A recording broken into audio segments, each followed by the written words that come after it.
Commissioner, tutulungan namin kayong mag-plug para hikayatin yung ating mga kababayan na magbayad ng buwis. Dahil ang target, you are target na kolektahin ng BIR for 2024. You are tasked to collect 3.05 trillion pesos.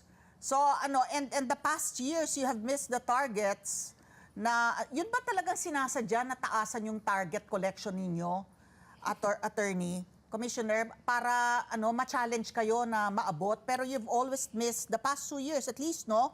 You've missed yung target collection. 2023, bagamat tumaas, no, na naging 2.5 trillion higher than the 2.33 trillion the previous year, kulang pa rin doon sa target na 2.64. Missing your targets po.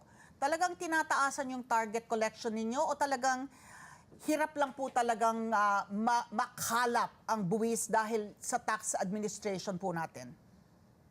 Well, unang-una po talaga pong mataas ang siniset po na collection targets.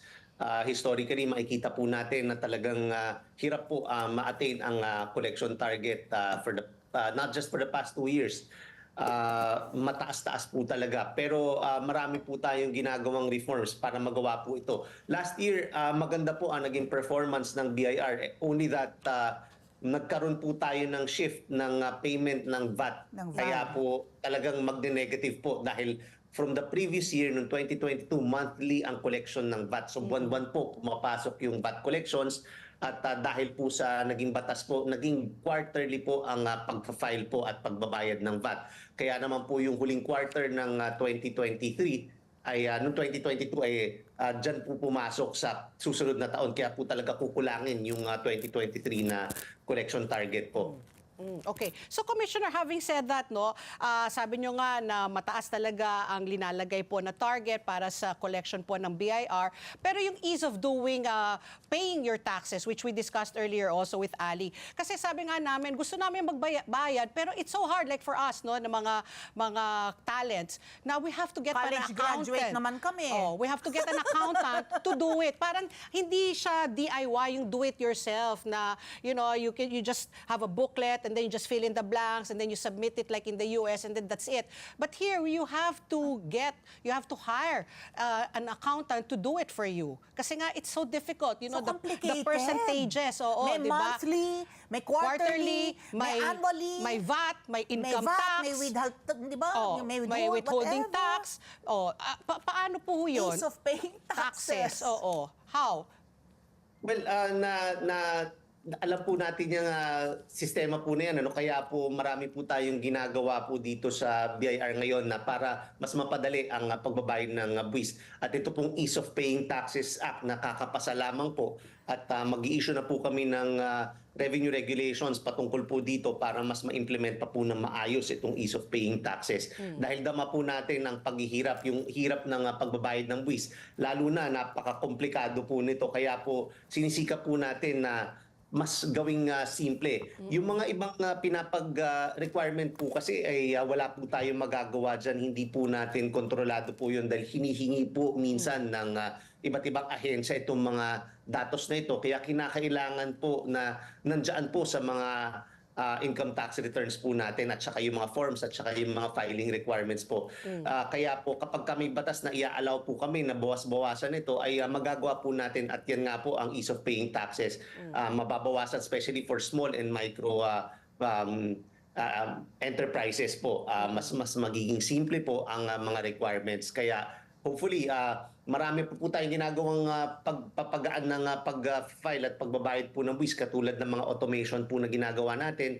Ito pong digital transformation po sa BIR. Marami pong proyektong nakalinya po para po dito. Susunod ko lang yan, Ali, short lang. Hindi ba pwedeng it's the tax is withheld at source? Like ako, galing ako sa isang kumpanya na yung mga empleyado, automatic, di ba, pag nakuha na nila yung kanilang paycheck, na minus na yung withholding tax, income tax, lahat. So, neto. Pero sa mga iba, like sa amin ngayon, hindi ba pwedeng tax withheld at source para hindi na kami kailangan mag-file? Is that a possibility?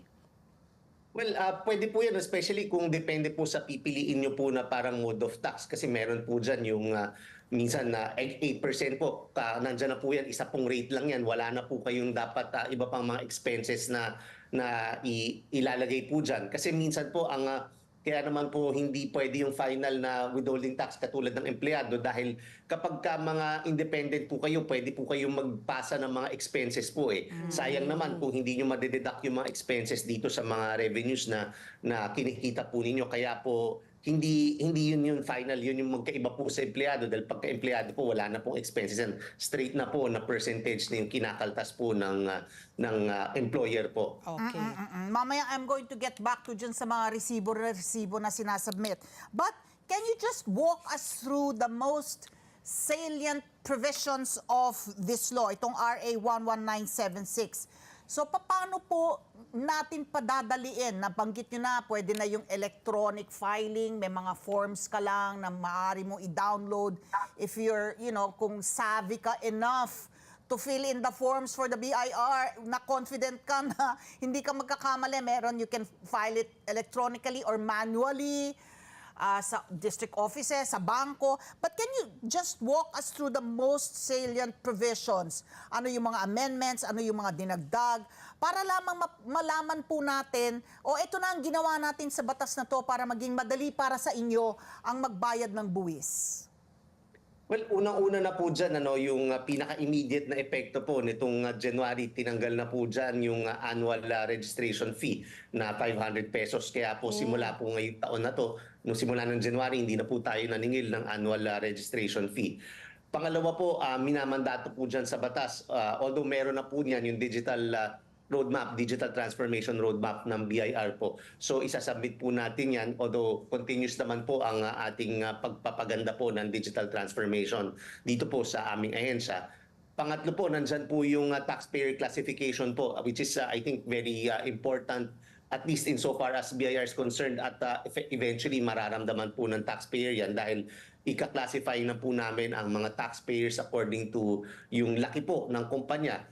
Large taxpayer, medium taxpayer, small and micro taxpayers. Ngayon iba po ang magiging requirements ng mga maliliit na taxpayers sa malalaki pong taxpayers.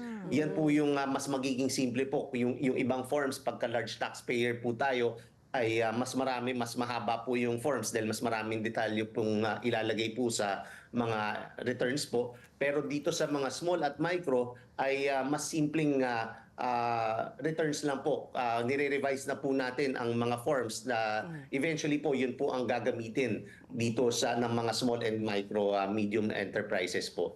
Yan po yung pinaka-immediate na nandun. And also yung sinabatas na po yung ginagawa po natin sinimulap natin ng file and pay anywhere po. File and pay. Ngayon, ibig sabihin, pwede kayong mag-file at magbayad regardless kung saan po kayo rehistrado. Ngayon po, dito sa batas, ginawa na pong batas po yan. Kaya talagang pwede na po kahit saan po magbayad. Hindi na po kailangan kung saan po kayo rehistrado. Okay. So, Let's get together. Sunnet 25. Sunnet 25.